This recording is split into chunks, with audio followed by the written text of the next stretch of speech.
Tēnā kōrua. Ka pai. Composition of the group, aho e whā. History of the group. I tīmata te whakaara ake ana anō i ngā kaupapa i te tau 2017 ki te whakahihiko i te hunga rangatahi no Mairehau. I te tau 2019 i hono tahi mātou ki tō papanui taha. I tēnei tau ko Mairehau anake ka tahunatia i te papa whakatū waiwai. Kākahu, he whero, he maha, he pango. Koene ngā tai o te kura. Ko ngā paraikete he tohu aroha o te hāpori o Maraikura. Mairehau, aroha mai, Mairehau, aha ko te aha, ko te koteitanga te whainga nui. Nō reira, e te iwi, e te whānau, whakanuia mai, pīki paki. Mairehau!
He ngiri tiki nā tui te reo o Waitaha.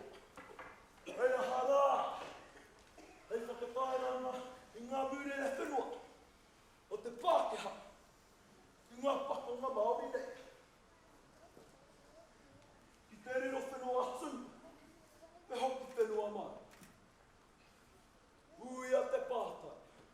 He hai o na hānaitanga ki tēnei rohe ake. He kare mā. Tio hea tō iwi wai. Mā kawa ake nei. Anu ake nei. Ko te wai te toto a te whinu. Nō reira, te aki te whakatena. He ara Māori mā. Maraka mai kua tai te wai mōhio ki ngā kōrero. O ngā Māori. O Aotearoa ake. Kia mārohi tarani, tātou i roto tātou, mahi katoa. Māmuri tika ai, āmua. O tātou mō ngā uri, āmua. Nō reira, kei te kapa, tūki whakata. Te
pai e te whānau paki Mauri ora. ko te kura Tēnā Tuarua koutou. o Mairehau.